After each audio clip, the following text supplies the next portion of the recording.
Morning and welcome back to my channel MS ফ্যামিলিতে সবাইকে অনেক স্বাগত আর অনেক ভালোবাসা জানিয়ে একটা নতুন ভিডিও শুরু করছি। আজকে হচ্ছে সোমবার, সপ্তাহের শুরুর দিন, আর এখন টাইম হচ্ছে সকাল 12:15। আজকে 12:15 থেকে ব্লগ শুরু করছি। আর সকালবেলা তো মেয়ে স্কুলে চলে গেল, সোমনাথ সকালে জিমে গেছিলো। সকালবেলা ছাতুর শরবত আর হচ্ছে যে গ্রিন টি, 4টে বিস্কুট আর 4টে বাদাম খেয়ে, অ্যালমন্ড খেয়ে সোমনাথ গেছে হচ্ছে জিমে। তারপর জিম থেকে এসে মেয়েকে স্কুলে দিতে গেছে, এখনো বাড়ি আসেনি। আর আমি সকালবেলা ওই ডালিয়া আর ডিম সিদ্ধ করে রেডি করে রাখলাম। সোমনাথ মেয়েকে এখন দিয়ে এসেই খাবে, জিম থেকে এসে আর কি। 2টো ডিম সিদ্ধ করেছি আর ডালিয়া করেছি ওর জন্য। আর রান্না বান্না হবে এখন। সকালবেলা দিদি এসে বাসি কাজ করে দিয়ে গেছে, ঘর ঝাড় দেওয়া, মোছা, বাসি বাসন সমস্ত কাজ কমপ্লিট করে দিয়ে গেছে। আমি শুধু বিছানাটা তুলে এই রান্নাঘরের এই টুকটাক কাজগুলো এগোচ্ছিলাম। এখন রান্না বসাবো, দুপুরের রান্না, রাতের রান্না একবারেই তো করি। তো ফ্রিজ থেকে কি মাছ বের করলাম, কি সবজি বের করলাম, কি রান্না হবে সেসব তো আছেই। সারাদিন দেখতে থাকো পুরো ব্লগটা রাত পর্যন্ত, ঠিক আছে? সঙ্গে থাকো সারাদিন। আজকে দোকানে যাওয়ার প্ল্যান আছে, বাট আমার আজকে যেতে ইচ্ছে করছে না, কিন্তু সোমনাথ বলছিল আজকে যাওয়ার জন্য দোকানে। দেখি কি করি, চলো। সোমনাথ বাড়িতে এসে গেছে, ওর খাবারটা ওকে দিয়ে আসি, দিয়ে রান্না করবো। আপাতত সবজি এখনো কিছু বের করিনি, সবজি কি রান্না করবো ভাবছি পরে। সবার আগে বের করেছি মাছের তেল। এখানে মাছের তেল আর ডিম আছে, পেঁয়াজ লঙ্কা দিয়ে জাস্ট একটা ভাজা ভাজা বা চচ্চড়ি হবে পেঁয়াজ লঙ্কা দিয়ে, ঠিক আছে? আর ট্যাংরা মাছ আমি এখানে বের করেছি, আর পেঁয়াজ দেখো, আলু দেখো, আর এই হচ্ছে ট্যাংরা মাছ। ছোটবেলা থেকে ট্যাংরা মাছ মানেই জেনে এসেছি বেগুন দিয়ে আলু দিয়ে ঝোল, মানে ট্যাংরা মাছ মানেই বেগুন দিয়ে আলু দিয়ে ঝোল। এবার সেই ছোটবেলা থেকে শিখে আসা সেই রেসিপি আর এখন ভালো লাগে না। এখন মনে হয় একটু নিত্য নতুন ট্রাই করি। ইউটিউব যখন আছে তখন নিত্য নতুন ট্রাই করতে ক্ষতি কি, তাই না? তো আজকে ইউটিউব দেখেই রান্নাটা করছি। ট্যাংরা মাছটাকে ভাজতে না করছে, বলছে ভাজতে হবে না। এই ট্যাংরা মাছের মধ্যে দেবো এখন আলু, পেঁয়াজ, নুন, হলুদ, লঙ্কা, সর্ষের তেল, একটু জিরের গুঁড়ো, টমেটো, হ্যাঁ, কাঁচা লঙ্কা, এই সব কিছু দিয়ে হাতে মাখা ট্যাংরা মাছ। মানে হাতে মাখবো, ভালো করে চটকাবো হাতে, মানে কড়াইয়ের মধ্যেই মাখবো, মেখে কড়াইটা ধরে বসিয়ে দেবো গ্যাসের ওপর। তারপরে কি হবে খেতে, কেমন হবে আমি জানি না, দেখা যাক। বেগুন আলু দিয়ে অনেক খেয়েছি ট্যাংরা মাছ, এটা একটুখানি অন্যরকম রেসিপি হবে, বুঝতেই পারছি। বেগুন আলু দিয়ে কিরকম করতাম বলো তো? ওই যে তেলের ওপর কাঁচা লঙ্কা, কালো জিরে ফোড়ন দিয়ে, বেগুন আলু দিয়ে, জিরে গুঁড়ো দিয়ে একটা পাতলা রান্না, ওইভাবেই খেয়ে এসেছি। এটা একটু অন্যরকম হলেও হতে পারে, ভালো লাগতে পারে। যে বন্ধুরা, ভালো করে দেখো, হাতে মেখে নিচ্ছি সব কিছু হাত দিয়ে। আর সর্ষের তেলও দিয়েছি এর মধ্যে, শুধু কাঁচা লঙ্কাটা দিইনি। এই হাতটা ধোয়া জলটা এর মধ্যে দেবো, দিয়ে তারপরে কাঁচা লঙ্কাগুলো চিড়ে ওপর দিয়ে ঢাকনা বন্ধ করে দেবো, ঠিক আছে? দেখা যাক কেমন হয় খেতে, ঠিক আছে? আশা করছি ভালোই হবে। আর তেলও অনেক কম লাগলো, যেহেতু মাছটা ভাজার ব্যাপার নেই, তাই না? ঠিক আছে, চলো বসিয়ে দিই ঝটাপট।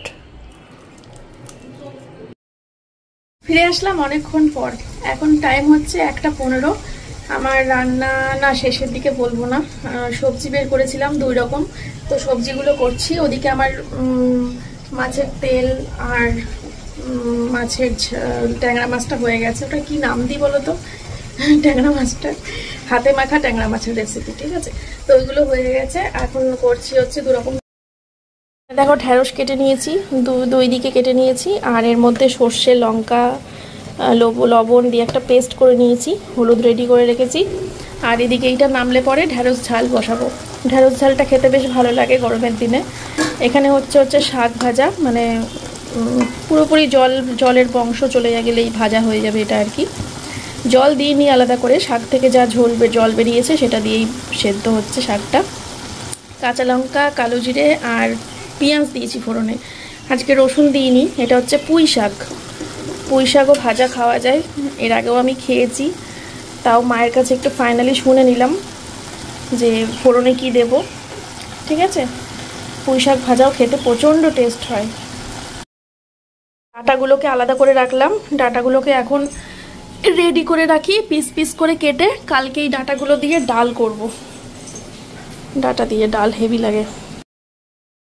রান্না শেষ করে গ্যাস ট্যাস মুছে স্নান করে আসলাম। এখন বাজে হচ্ছে 2:24। সোমনাথ বললো আমি আর সোমনাথ খেয়ে নিই, তারপরে মেয়ে আসলে পরে মেয়েকে খাইয়ে দেওয়া যাবে। আজকে দোকানে যেতেই হবে সোমনাথ বললো, নাহলে অসুবিধা হয়ে যাবে। 2-3 দিন ধরে অর্ডার নিচ্ছি তো, শাড়ি সময় মতো পাবে না।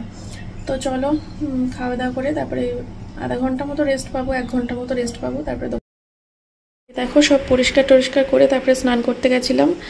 তো তোমাদেরকে দেখাবো রান্নাগুলো, এখানে খুলে নিই ঢাকনাগুলো দিয়ে দেখাচ্ছি। এই যে বন্ধুরা, এই হচ্ছে আজকে রান্না বান্না। এই ঢ্যাঁড়স ঝাল, মাছের তেল ডিম চচ্চড়ি, ট্যাংরা মাছ, টক ডাল ছিল একটুখানি গরম করে রেখেছি, আর শাক ভাজা। তোমাদের এই কটার মধ্যে কোনটা খেতে ইচ্ছে করছে সবার আগে?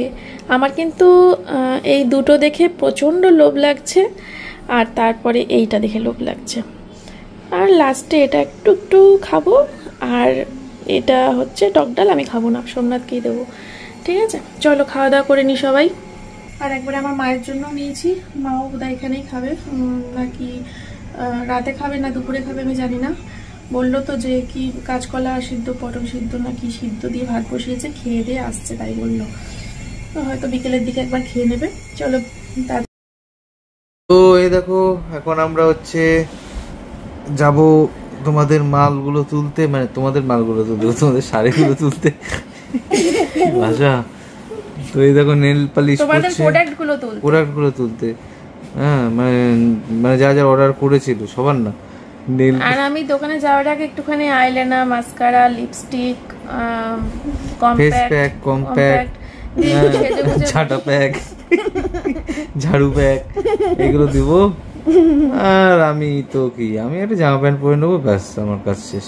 আমিও রিলস করতে পারো আমার সাথে, জানো আমরা দুজন যদি পাশাপাশি বসে রিলস করি খুব ভালো হবে। তাহলে ক্যামেরাটা কে ধরবে গো? ক্যামেরাটা দোকানে আমাদের যে ছেলেগুলো কাজ করে তাদের কাউকে বলো। ও আচ্ছা আচ্ছা আচ্ছা, ঠিক ঠিক ঠিক। দোকানে পিন্টু আছে, কালু আছে, সাজিয়ে দেব। ঠিক ঠিক ঠিক, রাইট রাইট, একদম ঠিক বলেছো। তো যাই হোক, আমরা এখন রেডি হচ্ছি। আচ্ছা রেডি হয়ে, মানে রেডি বলতে এখনো বাজে হচ্ছে কটা, 4:01। স্কুল থেকে আসলো, তারপরে মেয়েকে ভাত খাইয়ে দিয়েছি। মেয়ে লাস্টের দিকে একা একা খেয়ে নিয়েছে, আমি লাস্টে অধৈর্য হয়ে গেছিলাম খাওয়াতে খাওয়াতে। ও ঢ্যাঁড়স ঝালটা দিয়ে ভাত ভালো খেয়েছে, আর পুঁই শাক পুঁই পাতা দিয়ে ভাত দিয়ে ভাজাটা জোর করে খাইয়েছি। আর তেল চচ্চড়ি দিয়ে ভাত খেতে চাইলো না, আর ট্যাংরা মাছটা দিলাম না কাটা ভর্তি, ঢ্যাঁড়স ঝালটা দিয়ে পেট ভরে ভাত খেয়েছি। আর লাস্টের ঢ্যাঁড়স নষ্ট করেছি। শান্তি নেই। চলো রেডি হয়ে পরে আসছি। আর এদিকে দেখো কি করছে আমার মেয়েটা, আমাকে দেখো, বেশি কিছু মাগাস না, আমি কিন্তু বেরবো। এমনি দাড়ি কেটে ফেলেছি, তার মধ্যে যদি এটা করিস তাহলে পুরো মেয়েই লাগিয়ে যাবে। দেখি এটা আমিও করতাম, তবে আমার মায়ের সাথে, বাবার সাথে কোনোদিন করতে পারিনি। একটু করো। আমার মা যখন ঘুমাতো, জিজ্ঞেস করবি দিদা আসলে জিজ্ঞেস করবি, দিদি যখন ঘুমাতো সঙ্গে সঙ্গে ঘুমালেই হয়েছে, আমি আমার সব সারা জিনিস নিয়ে চলে যেতাম, মাকে পুরো ভূত সাজাতাম। আমাকে তো পুরো মেয়ে মেয়ে লাগছে, দাড়ি গোপ নেই, তার মধ্যে এরকম লাগছে মেয়ে মেয়ে লাগছে। তোমাকে ভগবান মেয়েই করতে চেয়েছিল, এবার হট করে ছেলে হয়ে গেছে, তোর বাবাকে বানাতে গেছিল, ওই জন্য মুখের আদলটা মেয়ে মেয়ে। তোমার চোখেরই কাজলে আমারই নাম লেখা, জানো কি আজকে না যা করিয়ে দিয়েছে আমার বডি আর উঠছে না, খুব হাত পা ব্যথা। প্রথম জিমে আবার কি দেখছিস রে বাবা, এটা কি? কিস ডিস্কো মে যায়। এইটাই আমি এখন হ্যান্ডসাম হয়ে যাবো, এটাকে খুলে দিই।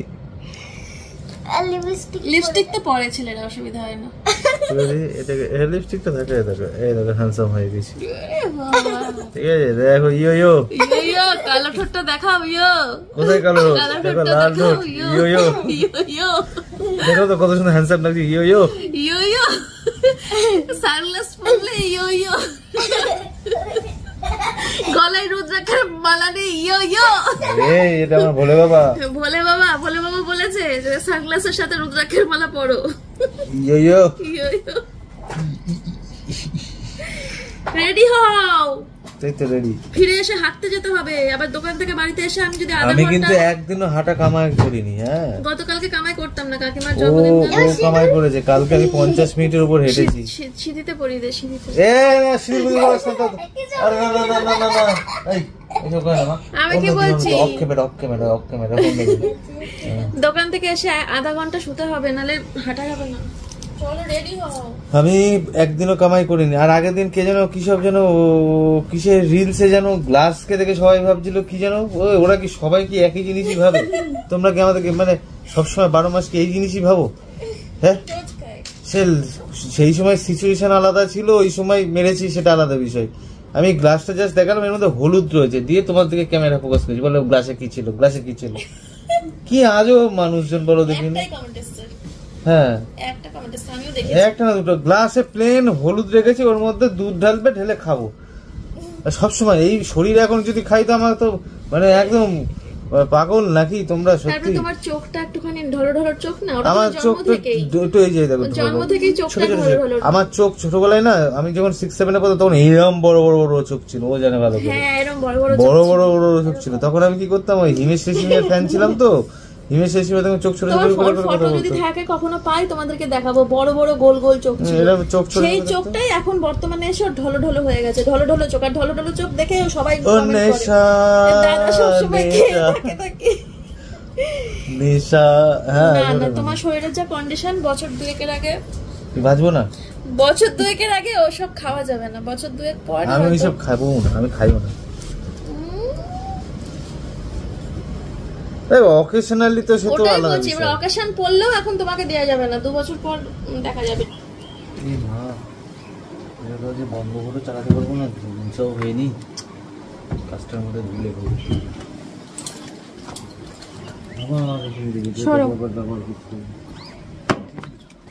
কি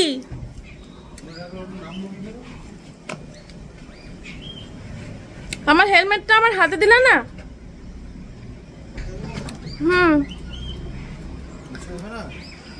না, দিদা আসলে বলতো লস্যিটা কেটে দিতে।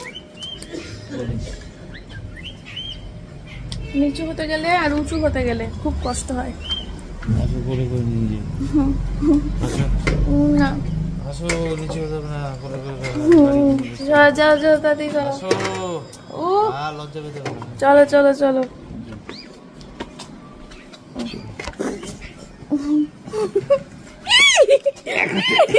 এক হাতে হয় হেলমেট নি। চলো, কি খাচ্ছ? আমলকি শেষ হয়ে গেলে কিনে দেবা।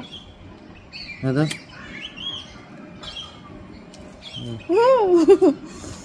চলো। ইমা, বিছানার উপরে শাড়ি দুটো আছে, নিয়ে আসো। এমা, বিছানার উপরে দুটো শাড়ি আছে, দে।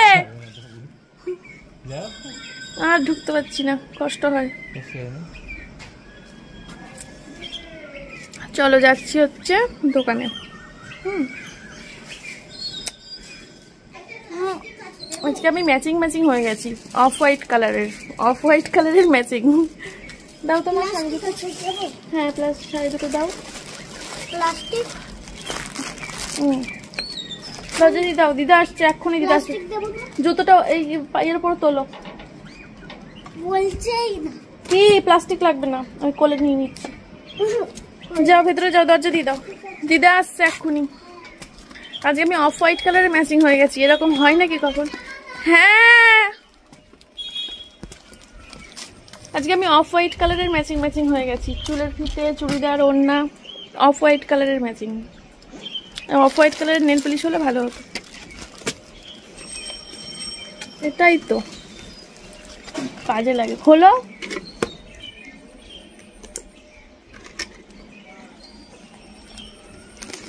ইস,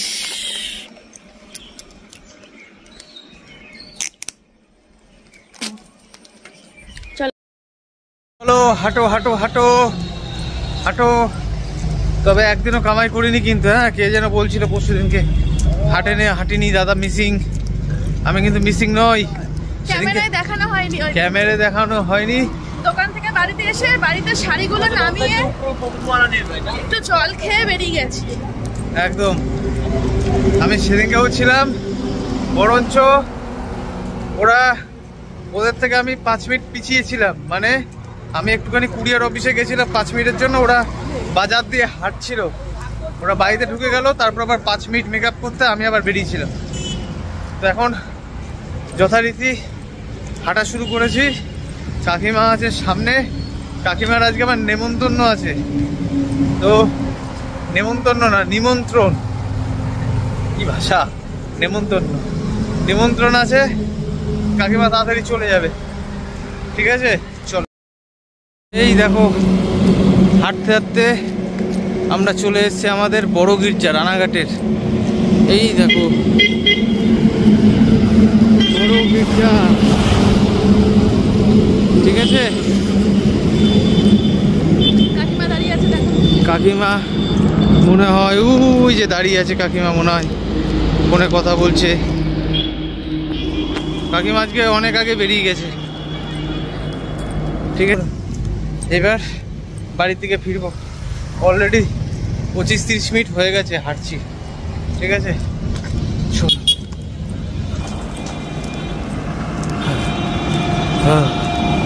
ওপারে যেতে ভয় লাগছে, শোন না। কিচ্ছু হবে না, ওপারে চলো।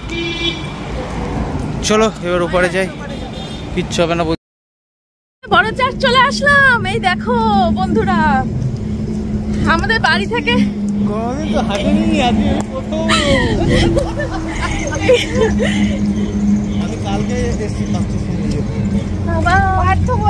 কতদিন চার্চে আসা হয় না জানো, বিয়ের আগে প্রত্যেক বছর বাবা নিয়ে আসতো, প্রত্যেক বছর 25শে ডিসেম্বর। সোমনাথ তো নিয়ে আসতে কয়েক বছর, লাস্ট কয়েক বছর হয়নি, বলছে দৌড়াচ্ছে। চলো, আসতে 30 যেতে 30, আজকে 1 ঘন্টা হাঁটা হয়ে গেল। 14 বছর পর একা একা পেডিকিউর করছি। 14 বছর? হ্যাঁ 14 বছর। বিয়ে হয়েছে 14 বছর, এই নভেম্বরে 15 বছর হবে। 14 বছর পর একা একা পেডিকিউর করছি। যখন আগের ভাঙা বাড়ি ছিল তখন তো পেডিকিউর করার ইচ্ছাটুকু মন থেকে মরে গেছিল। তারপরে যখন একটু টাকা পয়সার মুখ দেখলাম তখন পেডিকিউর, চলো পার্লারে চলে যাই, এরকম একটা ব্যাপার। কিন্তু পার্লারে গিয়ে 2 বার পেডিকিউর করেছি, কিন্তু বাড়িতে আসার পর ওই জেকে সেই 2 দিন 4 দিন 5 দিন যাই, তারপর জেকে সেই ওই 1000 টাকা 1200 টাকা পুরো জলে দিয়ে আসি, এরকম মনে হয়। তাই পেডিকিউর করা ছেড়েই দিয়েছিলাম। আজকে বাধ্য হয়ে করতে হচ্ছে, কারণ আমার পায়ের তলায় না নোংরা জমে জমে একদম পুরো মানে কি বলবো, সেই জমাট বেঁধে গেছে পায়ের তলায় কিছু কিছু অংশের নোংরা। আর সেই সব জায়গার উপরে পড়েছে আজকে ফোসকা। নতুন জুতো তো, ওই কালকে যেটা পরেছিলাম ওইটা নতুন জুতো, আজকে তার জন্য পুরোনো জুতো পরেছিলাম। যাই হোক, তারপরেও ফোসকা পড়ে গেছে পায়ের তলায়, পায়ের সাইডে পুরো ফোসকা পড়ে গেছে। এবার সেই ফোসকাতে বোরোলিন দেবো কি, প্রচুর নোংরা। তো সেই নোংরাগুলোকে বের করে পাটাকে যতক্ষণ না একদম ঝাঁঝকতকে করতে পারছি ততক্ষণ বোরোলিন গরম করে দিয়ে কোনো কাজে লাগবে না। তাই ভাবলাম বোরোলিন গরম করে দিই, তার জন্য আমাকে আগে পাটাকে পরিষ্কার করতে হবে, পুরো ময়লা বের করতে হবে। তাই